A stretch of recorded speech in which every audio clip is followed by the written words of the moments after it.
Така, продължаваме от Б група към децата. Анонсирах в началото на нашето предаване репортаж от финала при набор 9-4. Митко Джоров трябва да е на телефона. Господин Джоров, да. Здравейте! Честита победа, честита купа. Нека да зачета едно кратко материалче на колегите от ГОНГ, за да припомни на нашите зрители чисто статистически какво се случи на този матч. А след това този материал ще го ползваме за основа на нашия разговор. И така, Спартак Пловдив спечели купата на БФС, юноши родени 94-та, след победа с 7-6, след изпълнение на Дуспи над Чавдар Етрополе. Редовното време завърши 1-1, а едва при 9-то изпълнение на наказателен удар пловдивчани триумфираха. Победата е признание за упоритата работа на треньора на Спартак Митко Джоров, който миналата година достигна финал с друга възрастова група. Припомням, той тогава водеше родените 95-та година, но загуби с 1-2 от ССК. От тук нататък вече са подробности кой кога вкарал гол. Нека да кажем имената поне на голмайсторите. В 51-та това е изравнителния гол. Стоил Николов открива за отбора на Етрополе 5 минути преди края на първото полувреме, а за Спартак изравнява Венцислав Гюзелев в 51-та минута. И към драмите на дуспите Паскал Трифонов кара за 7-6 при 9-та дуспа за малките гладиатори. Вратарят Абет спаси удара на Николай Маринов и донесе победата. Чисто статистически нещо друго можем ли да добавим, господин Джоров? Ние можем да добавим само това, че отбора, който миналата година се класира на финал, стана шампион тая година. Това е преекспониране на факти, че това е друг отбор, тъй като зимата Спартак Пловдив продадаха 4 футболиста номер 9-4, които бяха най-квалитетни на набора. Отидаха в Ботев, 3 дойдоха при мен на Евроколежа, другите момчета отчаяни, че няма вече отбор 9-4, преминаха по други гарнитури. Иван Атанасов отиде в Славия, Дани Дочев се премести доброволно и той в Ботев Пловдив и на практика се наложи да доиграваме от четвъртфинала до финала с набор 9-5. И на практика сбъгнах нещата на тези футболисти, които до сега не бяха дигали купа. Разбрах. Всъщност вие печелите набор 9-4 с футболистите от 9-5. Абсолютно. И по този начин, тъй като аз една година им бях обещал, че ще остана да ги реализирам шампиони на България, но в елитна група показвам и катастрофални резултати. И тъкмо си помислех, че съм ги излъгал и по някакъв начин се случиха нещата.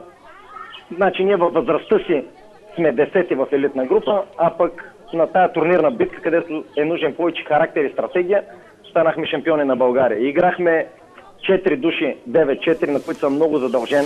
Бяна Бет на вратата, Венци Гюзелев, централен нападател, вътре Дани Колев, един истински капитан. На десния фланг играе Диан Георгиев и централен защитник Андон Слаков. Те 5 човека 9-4 дадаха настроение и характер на момчета от 9-5, които са прекрасни футболисти, но точно това им липсва на тях. Солта, енергията в битките. А докато 9-4 са феноменални биткаджии. И по този начин Венци като изявен голмайстор замени липсата на Серафим, който е в чужбина. И ако някои хора си задават защо не можем да побеждаваме в елитната, а побеждаваме с една година по-големи, това е отговора. Характера на 9-4 плюс отличните качества на Венцислав Гюзелев, който всеки матч направи шампиони и победители, доведе до взимане на отличието. Два въпроса. Първия споменахте Серафим. Какво стана с него? Серафим живее в приемно семейство в Англия, чака да навърши 17 години, по-скоро ги навърши на 25 април, предстоят преговори, надявам се менеджерите да не претендират за високи суми, за да може Серафим да започне законно да тренира в Манчестър Сити, защото той беше на пробен период, участва на турнир в Абу Даби, игра само 45 минути, отбеляза 2 гола, с което показа потенциала си, контузен е, лекуват го в момента и менеджера трябва да замине на края на месеца да договаря финансовите условия. Той ми е голям приятел менеджера, ето в ефир го моля да направи всичко възможно, дори компромис от материална гледна точка, защото Серафим е инвестиция. Серафим не е футболист, който един път ще се продаде и после вече не можеш да вземеш пари за него. Всеки следващ трансфер на него ще му бъде по-скъп. Колкото и да ни вярват хората, колкото и да си мислят, че произхода му ще му попречи да играе голям футбол. Така, от футболистите към треньора. Започнахте интервюто с приказката, обещах им, че ще остане още една година. Тоест? Тоест от 2010 до 2011 не взех нито една стотинка, защото клуба има финансова криза.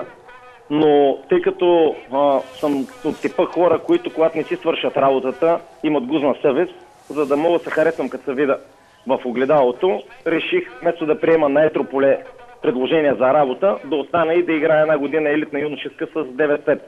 Пак ви казвам, провалих се в 9-5. На 10-то място сме, никога не сме били на такава позиция. Има обективни причини, но те сега не мога да ги излагам в този кратък период от време. Но, пак ви казвам, има футбол, има цар футбол и те помогнаха на тези деца да дигнат купа, защото голяма мечта им беше да... Винаги сме били топ отбор. Кой каквото иска да преекспонира, ние винаги сме били в тройката на България. Но едно е да завършиш 3 пъти втори в България, друго е да завършиш първи. Тоест, вие напускате съвсем кратко, ако трябва да се каже. Моля? Тоест, вие приключвате с Спартак, така да разбирам. Аз с Спартак съм приключил още от преди една година. В момента приключвам с отбора си. Да, ясно. Спартак, никой не ми се обадил да ми чести финала, никой не е направил нищо, с което да се почувствам необходим на Спартак. Никой не ми дигна телефон да ми честити. Темата се изкриви лекичко. Не исках да влизам в толкова дълбоко в проблемите. Нали, говорихме за купата, за успехите. Вижте сега, ние като говорим за купата и за успехите, трябва да говорим за човешките взаимоотношения. Аз никога не съм опирал до парите на Спартак и да ви кажа честно, отношението на изпълнителния директор ме трепи.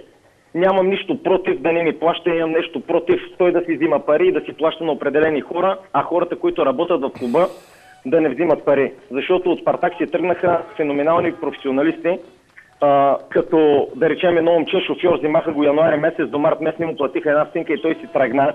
Като работника Гаров на стадиона, който държеше игрището като градина, а пък сега е разорана нива.